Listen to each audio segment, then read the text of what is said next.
Break, boys, you take one step back. Don't throw any punches on the back of the head. Protect yourselves at all times. Touch gloves. Good luck, lads. Well, we know that Tete is a terrific technical boxer and also that he's got power, but he's not been in the ring competitively since October last year. In that time, Casimero has had 3 knockout victories. His last 4 wins have all come by stoppage. He is a banger, and he is most definitely here thinking and believing that he can defeat this brilliant South African. Well, the obvious tactic is to get inside that beautiful long jab there of Tete, which is achievable, but the problem is then you have that uppercut to worry about. We've seen that, how effective that can be in the past. He takes a little half a step back, Tete, and then whips that uppercut right through the middle. Tete had 1 win, which came in 11 seconds, the quickest ever in a world title fight. Well, it's not, I suspect that might never be broken. Casimero, who'll be known to British fans as the man who stopped Charlie Edwards in September 3 years ago in an IBF flyweight title defence. He won this interim title in February against Ricardo Espinosa and then defended it in August against Cesar Ramirez. Both those came by way of stoppage. Well, he's a quality operator, and if you allow him forward momentum and he gets it on his side, then he's a really hard man to deter. He really is. So for Tete, it's just keeping him in his place all the time, pivoting on that front foot, whipping that jab out, not shortening the gap. Tete, tremendous athlete, stands 5'9" and only weighed 8 stone 4 at the weigh-in. Comfortably made the 8'6" limit. That's the crazy part of it. How he makes the weight relatively comfortable. It's never comfortable making any weight, but he doesn't look as drawn as you see other fighters, and that's one of life's mysteries, John. He wants the brilliant Japanese fighter Naoya Inoue, who beat Nonito Donaire in that terrific fight. What was it, 3 weeks ago? Oh, great fight. Great fight, wasn't it? And it could have been Tete in the final had he been able to beat Donaire, but he pulled out of that Super Series with a shoulder injury. It was the right arm, the right shoulder, and that sort of an injury, it's kind of psychological. He's got to trust himself to be able to throw it. Yeah, of course you have, because that, again, that right hand, which is the jab hand, of course, that Tete is his most important weapon. On occasion, he kind of just does enough. We commentated on a fight over in Yekaterinburg last year. It was that fight last October. Yeah. And that was that sort of fight, wasn't it? He won by about a 4 or 5 point margin, but he never really took any risks at all. No, he can coast the fight, can't he? So he can stick in second gear, just pick you off and be happy with that. Well, fairly quiet opening round. Bell just coming up as Casimero tries to launch that right hand and just whips it through thin air.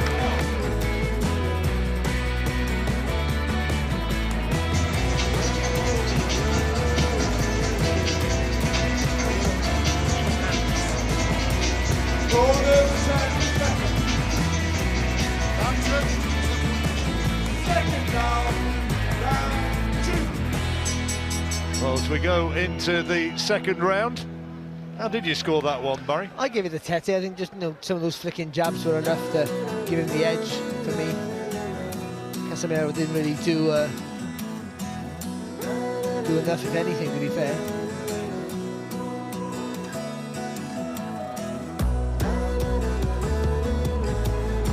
Quiet sort of opener, wasn't it?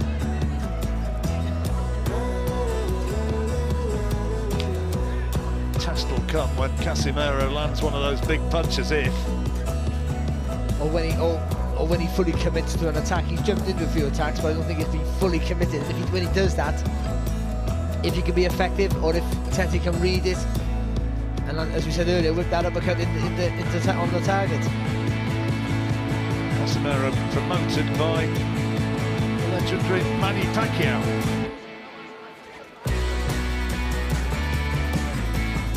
Sean Gibbons representing the little master over here. He's the chief executive officer or something of Pacquiao Promotions. Or something. Yeah, well, it's a significant job, you know.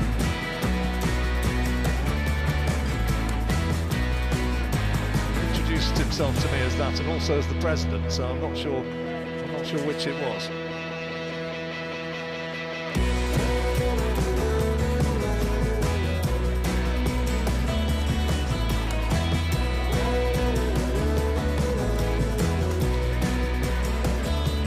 Again, Casimero got too much experience just to rush in because he knows he'll walk on the shots, but also with him not doing that means he's not being remotely effective. And even though Tete's not doing enough, should be doing a lot more without right jabs, to be fair. Tete just looks huge in comparison to Casimero. That's an advantage he always has over pretty much every fight that he's faced. Talked about moving up in weights, that might happen at some point, and I guess another option, talked about Inui, but Rigondeaux, the Cuban, is fighting Liborio Solis for the regular WBA title. That's coming up in about 3 weeks, and Tete's talked about fighting Rigondeaux, or as he's correctly pronounced with the Spanish accent, Rigondeaux. And well, two absolute geniuses, but it could also be a stinker of a fight, because they might just both be looking at each other. Could be a chess match, daring each other to make the first move, yeah. Which this is a little bit at the moment. Yeah, it is. You know, and again, Casimero's trying to attack, but short little right hand there. I thought it was half a head as well.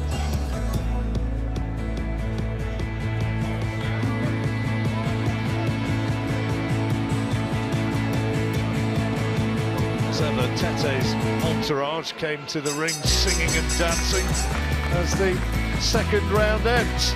Come back to Birmingham. This is the WBO bantamweight title fight, and Zolani Tete, the taller man, that's where he goes in, and it looks as though there's a clash of heads there. No, I think it's a good... Well, it is actually, yeah, I thought it was a good right hand and half a head, but yeah, it was a full-blooded clash of heads, wasn't it? 2 rounds gone, how have you scored them both? Yeah, I give them both to Tete, but you know, he's only barely doing enough, John. I just think... Well, it's what we said, isn't it? I mean, this is what he did against Mikhail Aloyan when he fought over in Yekaterinburg in Russia last October. Well, obviously, that's better there for Casimero. Doubling up on the jab. Well, I guess he thinks, no, it's your move to close the gap, not mine. I'm the taller fighter with a longer reach, so I want to keep it up. You got to try and bring it to me.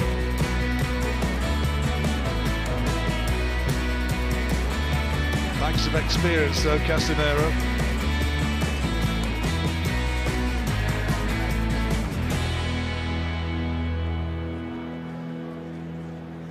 Record of 5 wins and 2 defeats in world title fights. Tete 5-1.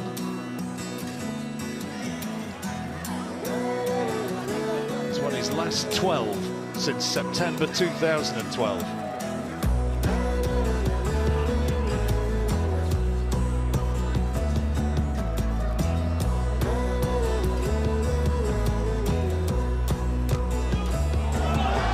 Casimero got him.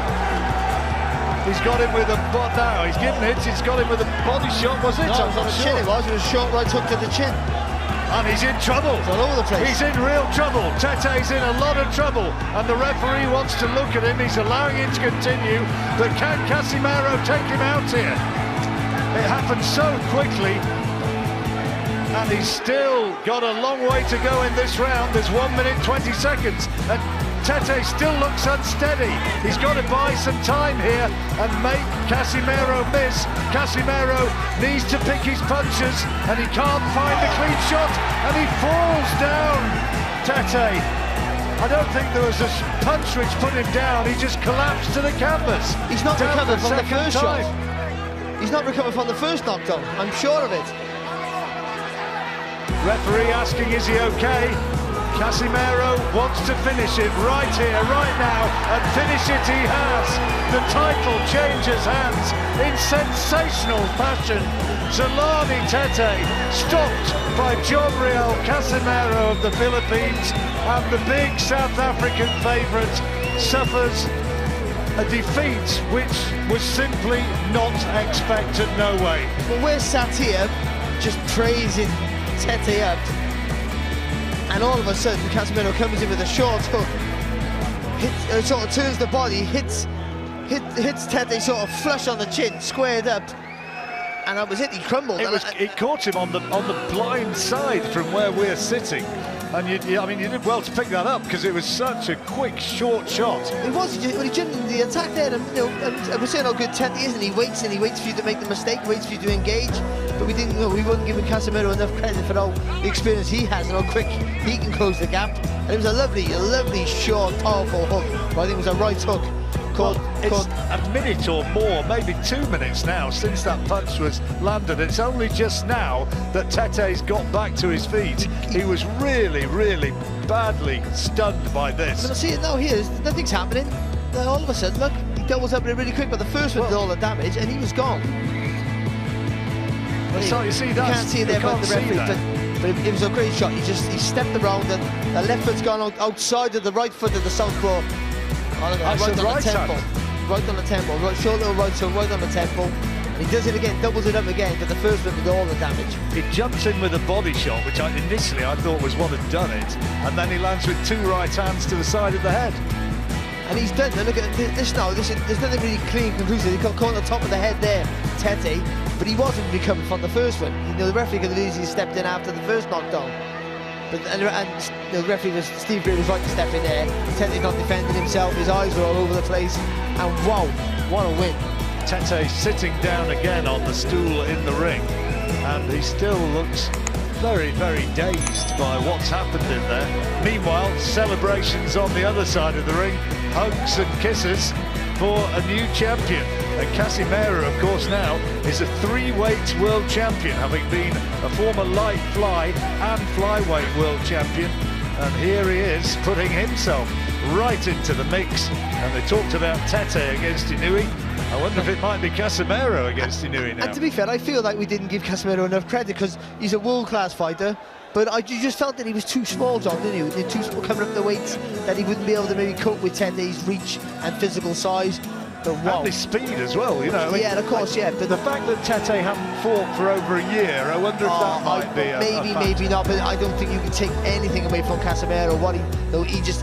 He's seen the gap. He took that step on the outside, threw a lovely short right hook, caught him on the temple, doubled it up to make sure, and then jumped all over him. I think it was a fantastic result. Coming away from home, you know, Tete's not home. He feels like he's at home here. Coming away from home, really, as the opponent. No one really thought he would win. People forgot that he's a 2-weight world champion. No one thought he could win. And what a sensational victory for him. And I'm very happy for him. Lovely fella, Tete, in floods of tears, being consoled by his trainer, Loiso Mutaya. But it's all about the other man, Casimero. The man from Ormoc City in the Philippines. And he's the one who just cannot stop smiling. Doctor just checking on Tete once again. The belt is there. He had the interim belt already, of course, with Tete being inactive for the last year, and now he gets the world title outright. The WBO belt will be his. And where now Tete from here? Loves the United Kingdom, Tete. He's loved being based over here. But it's going to be celebrations in the Philippines, and celebration for the Pacquiao camp. Absolutely delighted by what their man has produced. Thomas Triber's up there, waiting for an opportunity to confirm the result. You're talking about Tete, and he does love the UK, Tete. Casimero gotta love the UK. Because he comes over and he gets come from behind wins every time. Well, not come from behind with Edwards, but everyone thought it was Edwards' crowning glory, and he does a job on him, and he does a job on Tete. Well, you know, if you've never heard of Zolani Tete, you have to trust me and Barry. He has been an outstanding fighter, an outstanding champion, and to give him a beating like that, a shock defeat like that, you have to give all credit to Casimero. You really do. Oh, you do, and you know, and you know, he must be a nice guy because Charlie Edwards is ringside. He's Well, travelled that says a lot. up to That see says him, a so there lot. must be something there. And so you've got to give him, he ticks every box that you'd want from a champion. But what a win and what a statement he makes in a fantastic division. There is Charlie Edwards at ringside, enjoying the moment. I wonder if he knows we're talking about him. And there's the moment which makes boxing special. Congratulations from Tete to the new champion. We didn't really see that one coming. And here now is Thomas Treiber. Ladies and gentlemen, here is the official time. 2 minutes, 14 seconds of round number 3. Our referee in charge, Steve Gray, waves it off. Therefore, your winner by way of